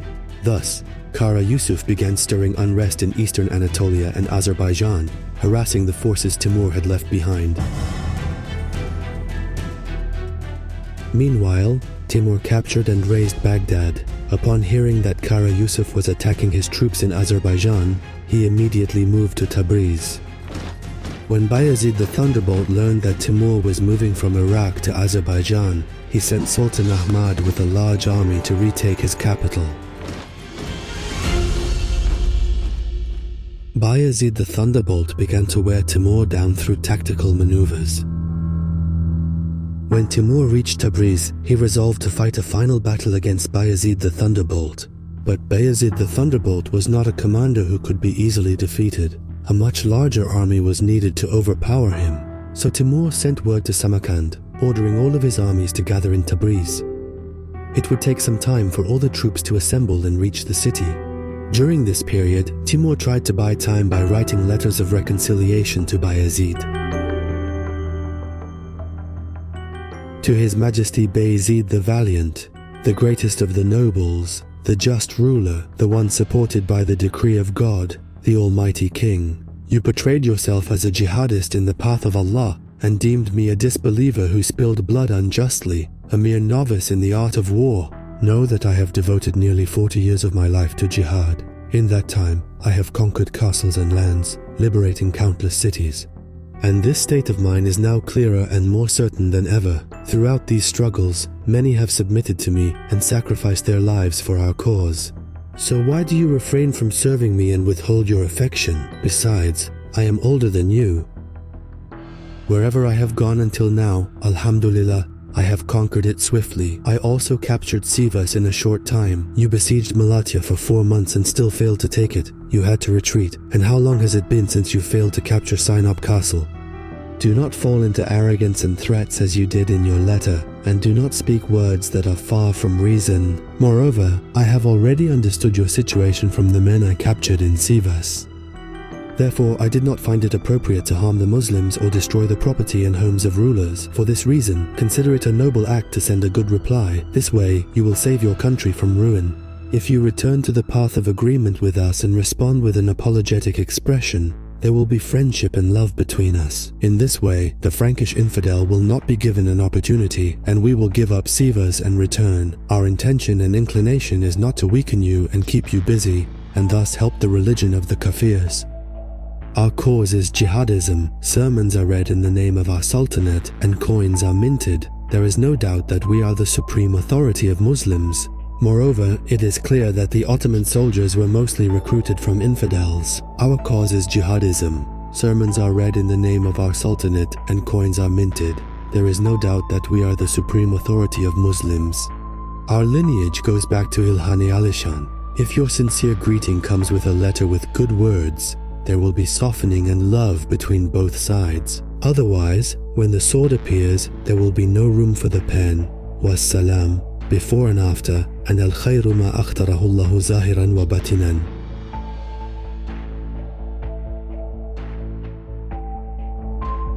Bayezid the Thunderbolt responded to this letter as follows. O ruler of the age, Timur Kogregen, you have made a strange comparison by likening your coming and settling in Sivas to our march toward Tabriz. Moreover, if we reach Shirvan from Kefe and send troops to that country, who can prevent us? The Kipchak people are tired of you and prefer to be with us. Your claim about Malatya and Sinop is also not true. The siege was abandoned for some reasons. It was not due to the lack of our soldiers or the abundance of your troops. The stubbornness of the rulers of Castamonu and Karaman, and the fact that they took the opportunity to attack some of our provinces, made it necessary for us to lift the siege on Wallachia and Sinop. I am informed that my ancestor Ertugrul Khan, together with about 300 of his veterans, struck 10,000 Tatars of Hulagu's army and defeated those who had defeated Alaeddin Keykubat. After that, he was granted the honor of ruling the state. He was given the robe of honor, and by the grace of Allah, he ruled in place of the Seljuks, not through rebellion or uprising. From the first Kulus of Osman Bey, he fought against the infidels on all four sides with more than 200,000 soldiers day and night. Today, this star of our sultanate has reached the 4th rank, and the number of castles and towns we have conquered so far is beyond what the sultans of the past could even imagine. After explaining the historical course of the Ottoman Sultanate with these words, he explained the purpose of Ottoman power with the following statements. In our eyes, the value of the world and all that is in it is as insignificant as a straw compared to jihad in the way of Allah. We take great pleasure in calling the Ottoman soldier the son of Abdullah, because the ancestors of all the Sahaba-i-Kiram were disbelievers, yet they themselves became Muslims. Those who are such Muslims are far, far superior to the Muslim Zadids who have no justice. What can be said after you devastated Sivas and violated the honor of the people of Islam? Now you are trying to deflect the initial blame from yourself. Your letters in Arabic and Persian were nothing but harshness, rudeness, arrogance, and pride. The House of Osman has not acquired lands through deceit. Our letters were written after consultation with our wise state officials. We have never and will never take any action solely based on our own measures. And if anyone is coming against us for battle, we are ready to say Tawakkaltu ala Allah, that is our state, and peace. Hasbunallahu wa ni'mal wakul, ni'mal mawla wa ni'mal nasir, alhamdulillahi rabbil alamin. Meanwhile, the Mamluks, after their major defeat against Timur, agreed to form an alliance with Bayezid the Thunderbolt. At that time, Sultan Ahmed had attacked Timur's garrison in Baghdad. Timur, in response, wrote another letter and briefly said, "We know that you are fighting the infidels. On our side, we are fighting the Georgian infidels. Do not include those who are not our friends among your close ones. Sultanate affairs are tied to courtesy. There are many aspects that require care. Ahmad Jalayir is now near Baghdad, and we have already sent troops to that region. If he escapes to your side again, we do not want you to protect him. On the contrary, our request is that you capture him and hand him over to us. We have arrived at Erzincan, and for now, we are stationed at the frontier, waiting for your envoys and ready to devastate the region. Hasbunallahu wa ni'mal wakul, ni'mal mawla wa ni'mal nasir, Rabbu ukhtim bil khayri wal husna." When Timur gave this letter to the envoy, he also instructed him to say, "We shall spend this winter here. In the spring, we will come to the Ottoman frontier. If an envoy comes from you, this is what we wish. If not, we will meet him in battle and turn his iron sword into a candle." Besides the emirs around Bayezid, many scholars were also against waging war with Timur, especially his sheikh and son-in-law, Emir Sultan, a great scholar and spiritual guide of the time, made significant efforts to prevent this war. Emir Sultan, who did not wish to see two Muslim Turkish armies clash, persistently advised Bayezid to approach Timur with gentleness, to seem as if accepting his terms, and to stay away from war at all costs. But Bayezid the Thunderbolt did not trust Timur. He believed that war was inevitable and that Timur was only looking for a pretext. For Timur's aim was conquest, world domination. He did not recognize any ruler other than himself and demanded the allegiance of all.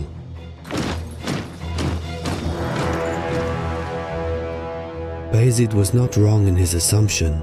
Timur had long made up his mind about war.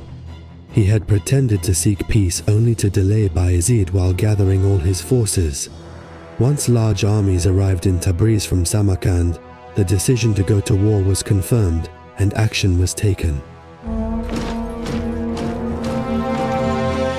A great war was being approached step by step. Some of Timur's wise beys and scholars were against attacking Anatolia. They did not wish to raise a sword against a sultan who was a pioneer of Gaza and a traveler on the path of jihad in Rumelia, but due to fear of Timur, none of them dared to express this. Finally, a scholar from the ulama, Shamseddin Effendi of Al-Malik, stood before Timur and said, "Sultan Bayezid is a ruler girded with the belt of zeal, and his state is one with armies that share in victory.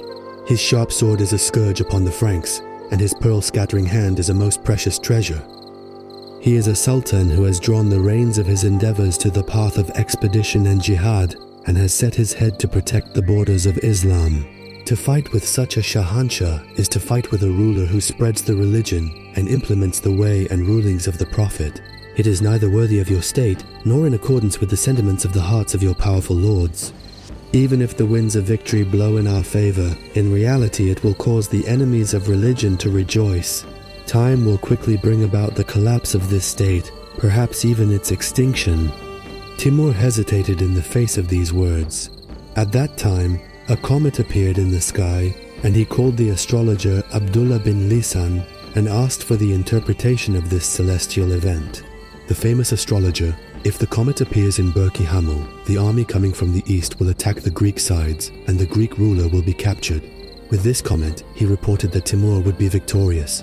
Having decided to wage war, Timur was now looking for ways to shift the blame for the war onto Bayezid, and began to put forward proposals that Bayezid could not accept.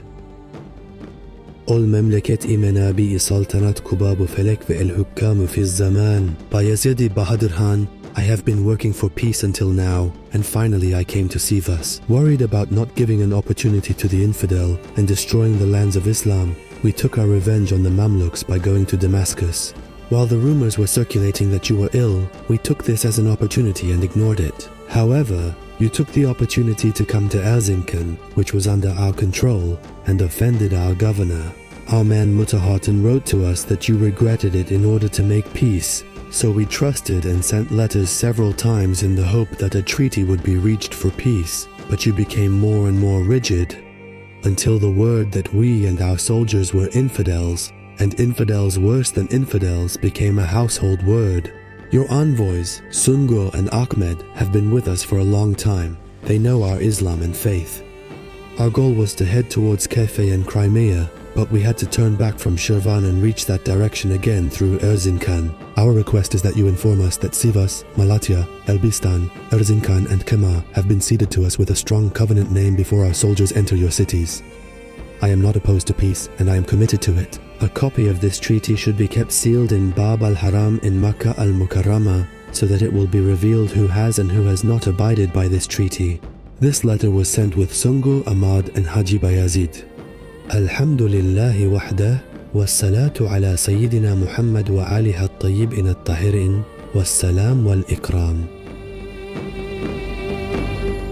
Timur was constantly talking about Muslim brotherhood and saying that he did not want to devastate Islamic countries, but he was preparing for war down to the last detail.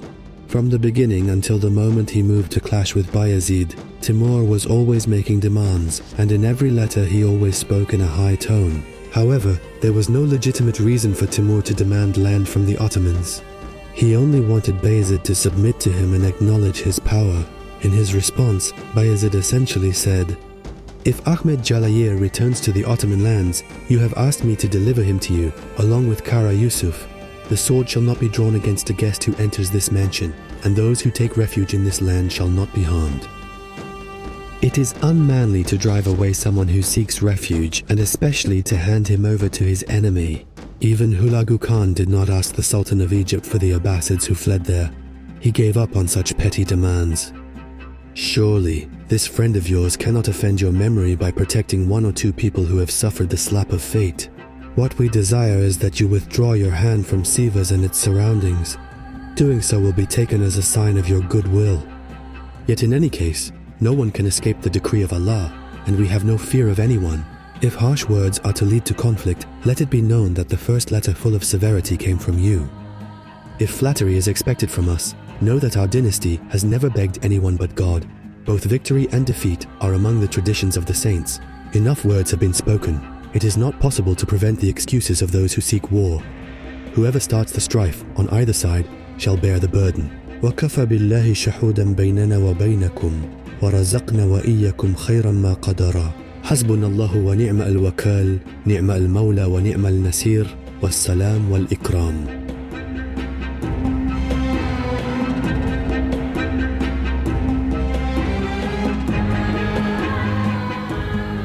After fully completing his preparations, Timur brought his army to Erzurum and established his headquarters there.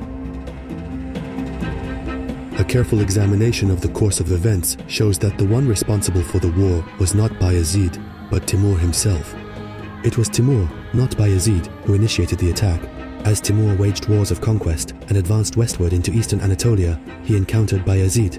As the Sultan of the Ottoman realm, it was Bayezid's most natural duty and most honorable right to defend his own land. Perhaps Bayezid's greatest fault was his excessive pride and overconfidence in his own strength. Wasn't it possible to handle Timur's threats with gentle distractions and small concessions, as recommended by His Eminence Emir Sultan? But considering Timur's demands, this was no easy task. In general, his demands were as follows. 1. The surrender or execution of Sultan Ahmed, the ruler of Baghdad, and Kara Yusuf of the Karakoyunlu. 2. The handover of Erzincan, Sivas, Malatya, Elbistan, and Kema to Timur. 3. Sending one of Bayezid's sons as a hostage to Timur. 4. Submitting to Timur and donning the ceremonial robe of allegiance. 5. Not doing anything that would go against Timur's wishes. Bayezid the Thunderbolt was a sovereign of pride and valor. He had never lost a battle he had entered until then. He had crushed the massive Crusader army at Nicopolis and succeeded in every endeavor he had undertaken. Moreover, as a Turk, he was firmly committed to the principle that one cannot live without independence. In this situation, the clash between these two sovereigns had become inevitable. Timur advanced on Erzincan with his massive army of 160,000 men. Erzincan was captured in 15 days and the army reached Sivas.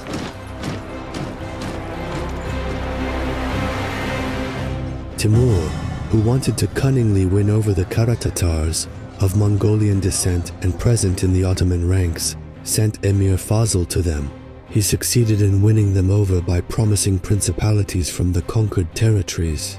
He was also accompanied by his elite troops, forces under the command of his sons and grandsons, the sultans of Shirvan and Gilan, the rulers of Diyarbakir and its surroundings, the shahs of Sistan and Badakhshan, the khans of Turkestan, and the rulers of former Anatolian principalities. Upon hearing that Timur had arrived in Sivas, Bayezid took position in Akdamadeni and Kada city.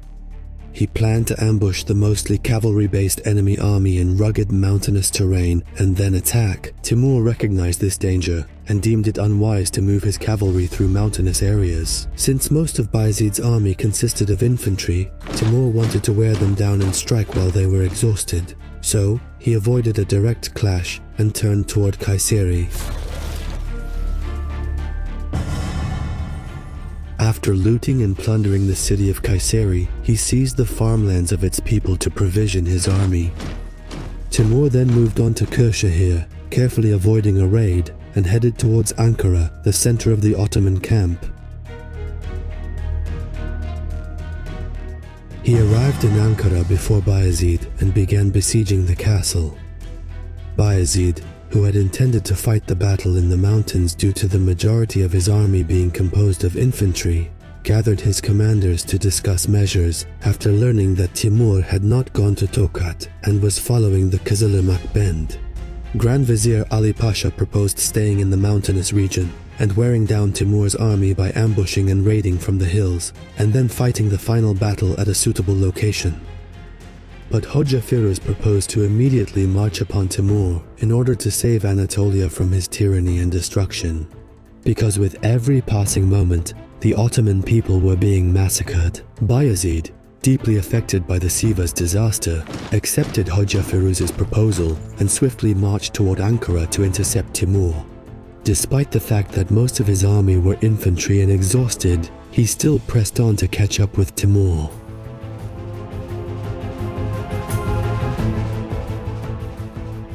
He finally reached the area during Timur's siege of Ankara and took up position opposite him. While Timur was still besieging the castle of Ankara, He prepared his army for an attack from the southeast, expecting Bayezid to come from that direction. However, Bayezid the Thunderbolt suddenly appeared from the northeast, an unexpected direction. Timur's forces were astonished to see the Ottoman armies coming from a totally different direction at an unexpected moment. Timur had truly been ambushed. According to Timur's historian Nizamuddin Shami, who was present at the battle that day, the raid so frightened the army and Timur that he reported he spent the night praying to God for victory in the battle as he reorganized the army. If Timur's army was surprised and unprepared, the advantage would go to the Ottoman army. His sons and pashas were begging Bayezid to attack immediately. However, Bayezid the Thunderbolt said, "Let them gather. Let Timur's people come together so we may fight valiantly," and rejected the idea of a raid. Thus, this great opportunity was lost and Timur's prayers were answered. The Ottoman army, mostly composed of infantry, was already exhausted and thirsty before the battle began. Timur had achieved his goal and even poisoned all nearby water to make it undrinkable so that the Ottoman soldiers would suffer further.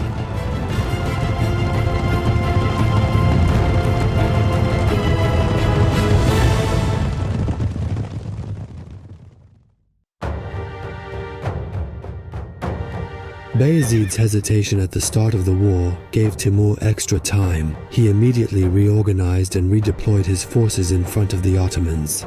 The Ottoman army was less than half the size of Timur's army.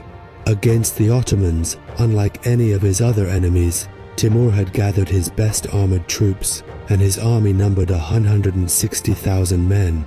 The Ottoman army, according to most sources, was between 70,000 and 90,000 men at most. Bayezid the Thunderbolt was positioned in the center of the army, along with the Grand Vizier Tandaluzadeh Ali Pasha and the Janissaries.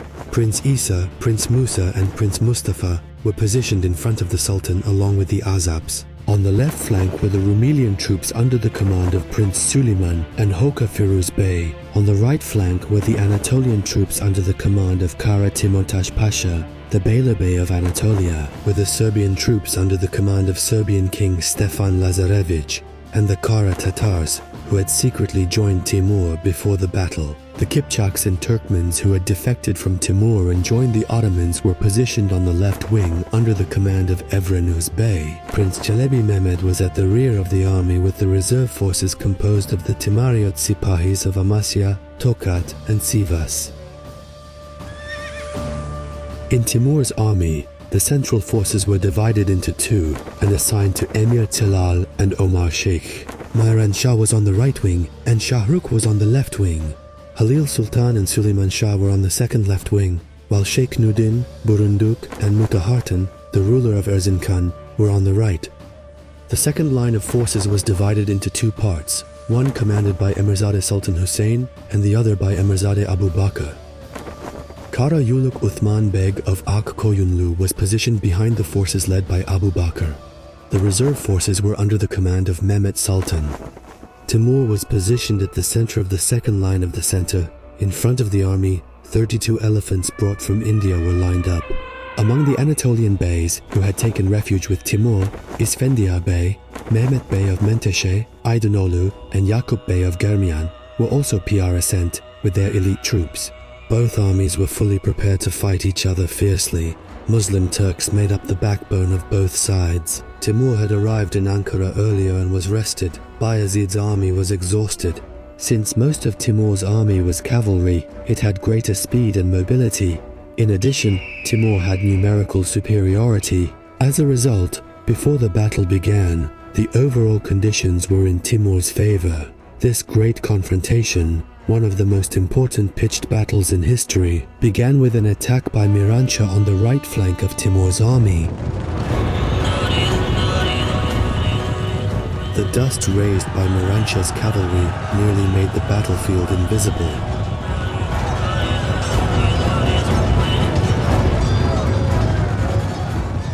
The Rumelian troops on the Ottoman left flank were fighting fiercely. Bayezid the Thunderbolt ordered the Serbian forces to go support Suleiman Çelebi. With the arrival of the Serbs, Timur's right flank became virtually ineffective. Seeing Miranshah slowly retreat, Timur realized that this flank was about to collapse. To support Miranshah, Timur brought forward Emirzade Ebu Bekir and Karayülük Osman Bey, and sent his central attacking forces along with 32 elephants chained together toward the Ottoman center.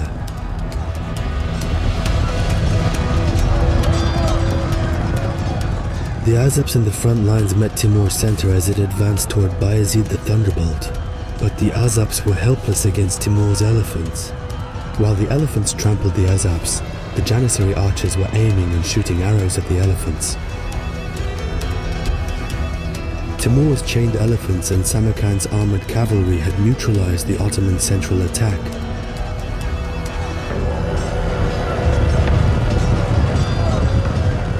The Anatolian soldiers on the Ottoman right flank were also fighting very well and inflicting heavy casualties on Timur's left flank.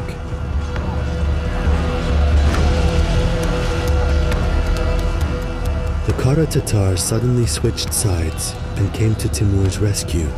The Kara Tatars, mostly horse archers, attacked the Serbian and Rumelian army on the Ottoman left flank. This betrayal shocked the Ottoman left wing. However, the left wing did not collapse and continued to fight Timur's army in front and the Kara Tatars in the rear.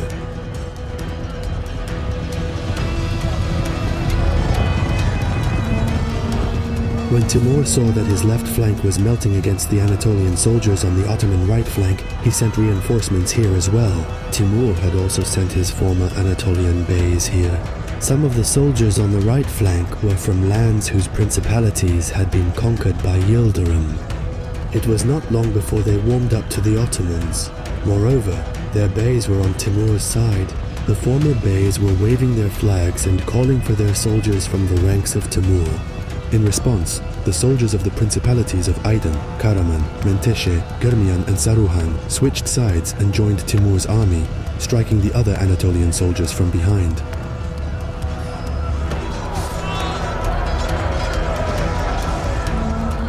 In response to this betrayal, Prince Çelebi Mehmet rushed to the right flank to help with the reserve cavalry. A fierce battle was taking place on the right flank, and the situation here was critical for Timur, but he had managed to psychologically break the Ottoman soldiers on the flanks as a result of the betrayals. To use this advantage more effectively, he ordered a general attack in the afternoon.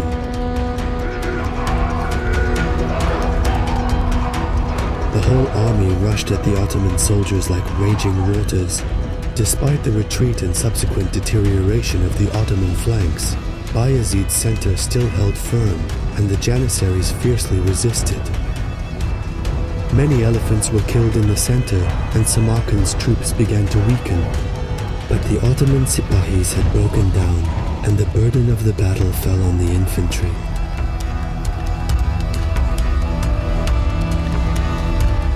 Towards the afternoon, Emir Suleiman and Vizier Ali Pasha, realizing that the battle would be lost, retreated from the battlefield and fled. After the afternoon, Çelebi Mehmet left the battlefield with some of his commanders and started to retreat towards Amasya, his standard. The regiment around Mustafa Çelebi was destroyed, and he himself was lost in the confused ranks of the battle. Of the Shehzades, Isa Çelebi was able to escape the battlefield safely. Shehzade Musa Çelebi, on the other hand, did not leave his father's side. It was now clear that the Ottomans had lost the battle. But Bayezid the Thunderbolt continued to endure and be an example to those around him with his bravery. Timurtaş Pasha, Hoca Firuz Bey, and some other members of the army were fighting bravely.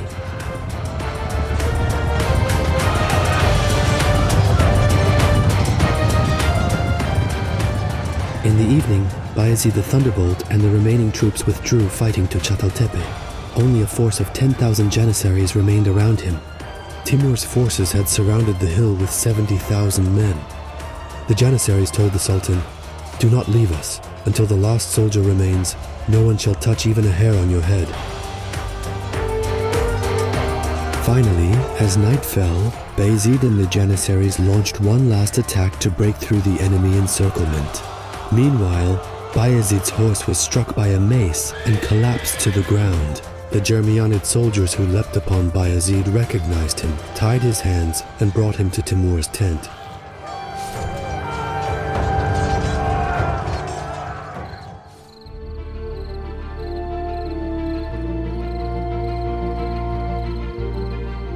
Bayezid, with his hands bound, was brought before Timur at the time of the night, Isha prayer, while Timur was playing chess with his son Shahrukh in his tent. Upon seeing Bayezid, Timur smiled and stood up, having noticed that Bayezid had a squint in one eye. Then Bayezid said, "To laugh at a man whom Allah has made miserable does not befit someone who claims to be a world conqueror like you." Timur replied, "No, I do not intend to mock. I am laughing at how Allah has left this world to a blind man like you and a lame man like me."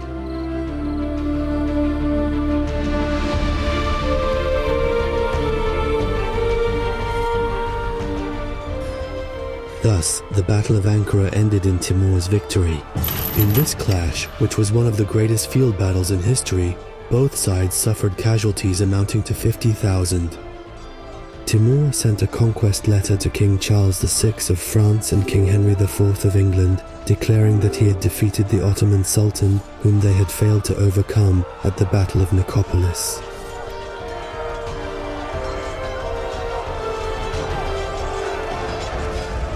Timur's armies pursued the retreating Ottoman troops.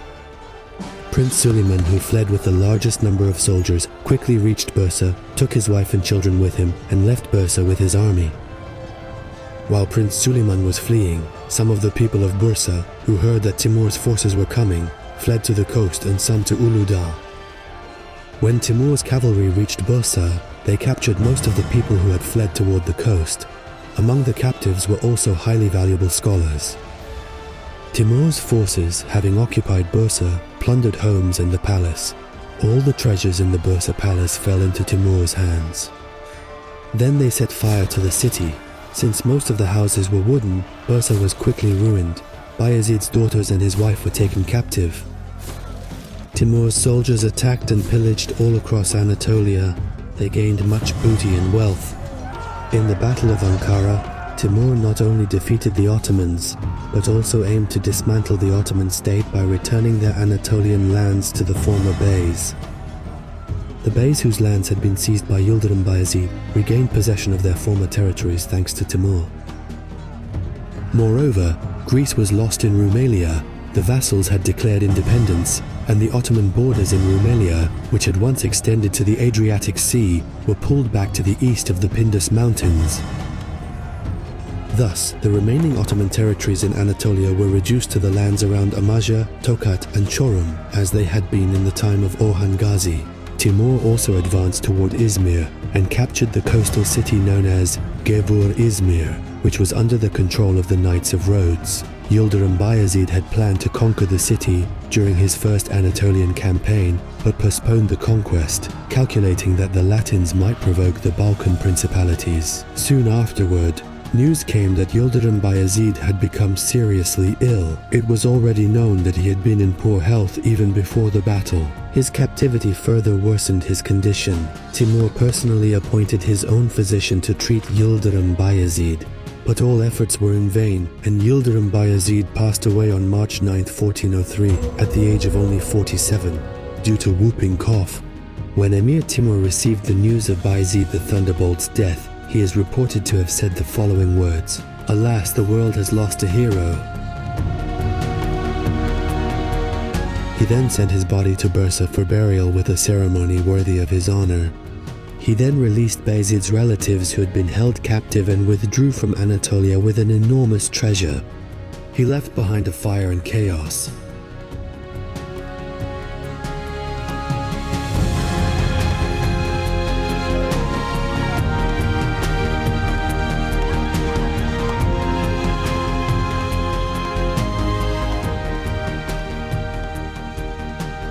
Three months after his return to Samarkand, he decided to march on Jin. He gathered an army of 200,000 people for this. But a while after he set out on the expedition, he fell ill and lost his life. Thus the world lost a Jihangir. This great empire he had established was not based on solid foundations and was soon disintegrated. However, the Ottoman Empire, which was thought to have disintegrated, was based on solid foundations and recovered in a short time and became the most powerful state in the world.